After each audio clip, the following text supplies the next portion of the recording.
Hey, Crystal Maiden here. And now that we're going to another doppelganger race, I was talking in the previous part about how Rotor kind of feels redundant. You have super strength. Oh wait, Bunny cybernetic limbs already have that. You have super smarts. Oh wait, Tails can build things too. Although, at the start of the comic, he wasn't really an engineer. He just sort of was a tag-along kid who admired Sonic. Just like he was in the rest of the classic era continuity, aside from like Sonic 2, Tails' Adventure, and the Sonic OVA, where he like made a wristwatch gadget and stuff. Like the entirety of the classic era hadn't really gotten the fact that Tails was an engineer yet, so Rotor felt a lot less redundant at first. But nowadays, like, why do you have two engineers? Well, then Rotor had a back injury, like just before the reboot, so I guess it was good that they had one engineer spare, but still. I just prefer it when Tails, like, I like if Tails was an engineer, but also like his Adventures of Sonic the Hedgehog incarnation, where he was like the cute little brother and was very sympathetic, and Sonic behaved in a brotherly way towards him. I think that would be the perfect way to portray his character. He's still sympathetic, but also useful. Yeah, what's really annoying about dying is that it restarts the song from the very beginning. And I want to show off Sonic's theme uninterrupted.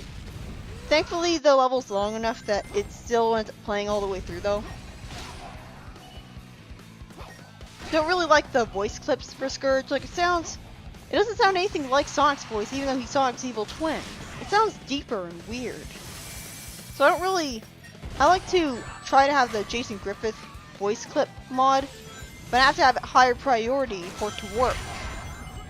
And you can't just click and drag in Sonic GMI to make the mods be whatever order you want for some reason, which is dumb. So something infamous about the comics before the reboot was Knuckles was not the last echidna like he should be. Instead, there was like a massive amount of other echidnas. And there was this huge like lore about Knuckles' ancestors, and Knuckles was not really the focus. Like in a story called Knuckles Returns, Knuckles barely had anything to do with it. Like there's way too much focus on the other the echidnas that you didn't really care about. And I think Sonic Adventure handled that a lot better, aside from the fact that Knuckles did not care at all that he was seeing other echidnas for the first time. Seriously, I hate that. Like, you think that he would angst about the fact that, you know, he's related to warmongers. But no. You think you'd want to get more immersed in their culture, but no. So, I'm glad that the reboot removed all that echidna stuff. But the thing is that the good thing about the echidnas was that it gave Knuckles a life. It gave him a family. Like, it gave him a home, and like, it gave him a girlfriend in the form of Julie Sue, although I don't really like the whole you're tethered to a soulmate for life thing. It feels like a arranged marriage. I don't really like that. But yeah, like it was kind of better than just having him sitting alone on Angel Island, and that's really all he does with life, other than hang around with Sonic. Like, that was sort of an advantage. Another thing I haven't talked about yet is that while Antoine has, like, been made better with his character development, the thing is that his entire character was being a French stereotype. So, you have this character whose entire personality is that he's a coward. Okay, so then you remove his cowardliness. Okay, so what's left? Now, people have complained that he's just a generic nice guy with a French accent. Like, you have this character who's like all about his few personality traits, and you remove those personality traits, and that's good, but what's left? Like, I guess he's a nice guy, and he has a French accent. That makes them interesting, right? At least he's a badass with his sword and everything, but who needs a sword-wielding character when you've got Sonic? And, like, Tails, and Knuckles, and Bunny, even, with her super strength. Like, Antoine is easily the most normal of all the characters in terms of abilities. Sonic Boom is also the name of a 2011 E3 Expo that showed off Generations demo. It was the first major American Sonic event. Really? The first? And it was hosted by Sega on June 8th at 6 p.m. Pacific Time. Both console and handheld versions were demoed. Although only Green Hill was playable for the consoles, City Escape was shown, and for the 3DS version, Green Hill and Big Arm was playable. There was also a birthday song for Sonic's song, and the ending of the song with Sonic fans cheering Happy Birthday Sonic can actually be heard in the game's credits, as I mentioned before. This song appeared at the Tokyo Joy Polaris event, and at the Summer Sonic event in London. It also appeared at the Gamescom 2011 event in Germany, and at Tokyo Game Show 2011. Now, I find this mission to be mostly fine, until we get to this part. Because here there's way too many switches, and it's very overwhelming. You have to basically memorize what all of them do. Now, it would be nice if it was color-coded, where the platforms that were affected by certain switches were colored the same way as those switches. Why are all of the switches blue? Why are all of the blocks blue? It's a very good thing that the time limit is so lenient, because I spent a long time here. Like, look at this. I need to create a staircase to get up here. Okay. Well, it turns out that the gold ring's actually in the background. Okay, so I want to jump onto that. But then this appears and blocks me from going to it. But what was the point of that? So that was annoying. So basically you have to spend a long time wandering around this stupid maze in order to get to the gold ring. It took a long time for me to figure out what I was supposed to do. Like, it's funny, I went into this mission thinking, how brain-taxing could a switch puzzle be? I mean, this is a Sonic game. In a Sonic game, the switch puzzles basically amount to, you find the switch and press it. But it turns out, it really could be made stupid. Another thing about Shard is that he fell into the lava in a volcano while he was trying to save Tails and Sonic. And so he developed a fear of lava after he was revived because the core, his brain, somehow survived the lava. I have no idea how that happened. And so they basically made a different body for him, made him part of a secret Freedom Fighters. Which makes sense. Like, it makes sense that they would want to have a backup for the Freedom Fighters just in case. It's stupid that they wouldn't get discovered though, because they're fighting against Eggman. How does everyone on the planet not find out about them? How would secret Freedom Fighters possibly remain secret for more than like 2 seconds? It's stupid. Like, Sonic's Uncle Chuck is involved. I think it's kind of stupid, like, making Sonic have relatives. Like, Sonic and Tails and the rest are supposed to be orphans. That's how they get to go on adventures. It doesn't help that Uncle Chuck looks so much like Sonic that it feels more like an OC. But whatever. At least he's a good character. But yeah, like, he tried to get Sonic's trust saying that his Uncle Chuck is involved with the Secret Freedom Fighters, although he didn't tell them about the existence of that group for some reason. I guess they didn't want Eggman to hear the Freedom Fighters talking about the Secret Freedom Fighters and have them found out, but again, how would Eggman not find out about their existence? They're inconveniencing him. Like, how would he not see them? It's kind of jarring how Shard turns into a blue ball when he jumps even though he's black. There's a lot of annoying cheap enemies here that shoot projectiles and lots of lava, like fire shooters everywhere. For the most part, this mission is pretty fine. But then you get to this part. How was I supposed to know that I was suddenly put into 2D and had to go to the right?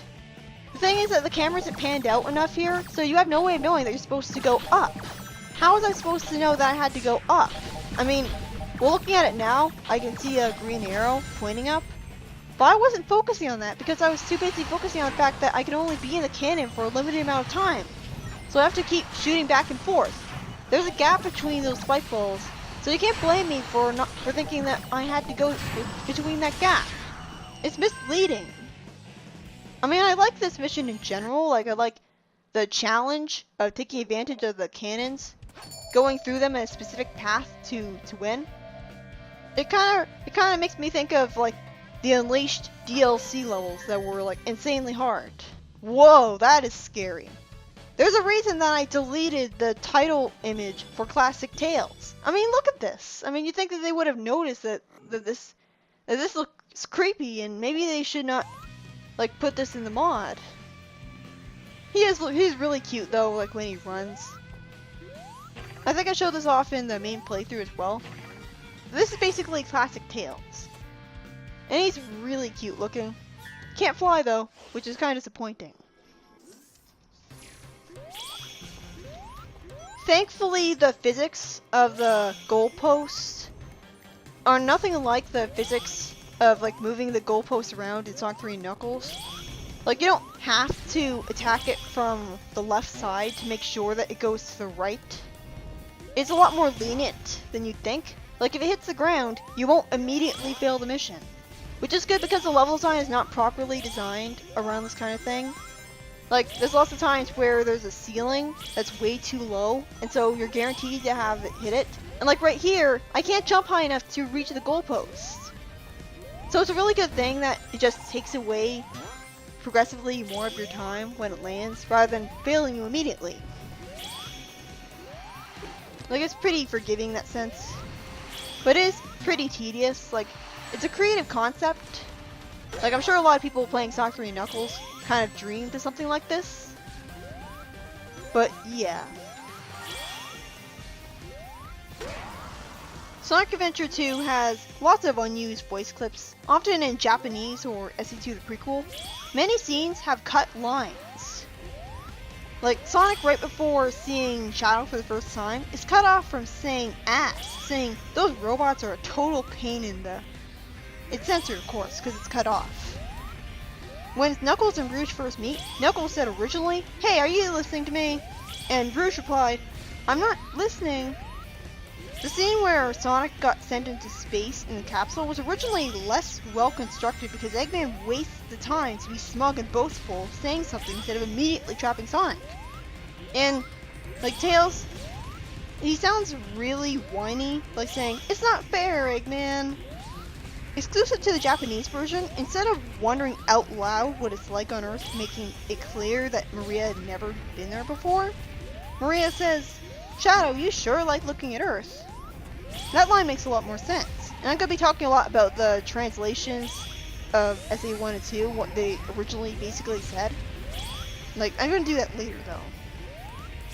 Sonic in the last story was going to say, like, Egghead years early. You originally would have heard Shadow screaming as he fell to Earth, which would have wrecked the mood. Cause, like, I guess that would have been funny to some people. I also hate the wind physics in that mission. And it doesn't help that my computer stopped briefly during it. Or maybe that was during the classic doppelganger mission. Huh, like they actually go through the trouble of having classic Sonic replace Tails here. I don't like how they appear, but only like when you, like it kind of makes them come off as ghosts, which really does make it more obvious that they're more like static exhibits in an art museum than actual people, because they're just standing there. The controls for this are kind of unintuitive. Like, you press Y, and then he moves around automatically. You don't get to control him, and you basically have to wait until the right time to press Y. But I really do like how they actually show a pink line, perfectly representing where you're going to be thrown. I don't know how Tails doesn't get, like, hurt from being thrown into walls from, like, the sheer force of getting an impact with them. But if that's the case, like, you might as well complain about how Sonic doesn't get hurt from, like, the sheer impact of homing attacking into metal robots. Like you think that he would get damaged from that. Oh yeah, it was here. It was here where my computer kind of stops a tiny bit. Because the wind physics, like I'm in the, later in this mission I'll be in the fire tornado section. And again, the computer does not really like being in there. So, my computer froze very briefly with the music still playing. but thankfully he was able to keep going, which was good. There's a reason that I don't play Classic Crisis City, because like I don't want to freeze my computer. This mission is alright. Aside from that though, there's unused voice clips from the SC2 bosses that would have been played if you lost the fight. Eggman taunts you, and so do the opponents in character battles, and it's implied that you're losing an emerald from it. Unused stage-related idle animation lines and Omochao lines exist as well. And SC2 is also planned to have a world ranking system, like SA1 got. And like SA1 got that via an online homepage, actually. But yeah, and a number of leftovers from the SC2 world ranking system are actually in SC2's files, containing images and textures related to it. Cheats let you re-enable the world ranking icon in the extras menu, which is left at the tutorial. Unfortunately, selecting it actually creates a black screen as the game freezes. The ports have no text for the icon at all. Remember when Sonic says Terria, like when he was going to kick the top of the egg golem? A lot of people make fun of that. Technically, Terria was actually written onomatopoeia for a generic Japanese scream sound. So it was actually the result of rushed translation. For the most part though, SA2 really benefited from having a localization for its script, because the Japanese script was very like overly wordy and bland and blunt. It kind of needed to have a non-literal translation to be memorable and charming.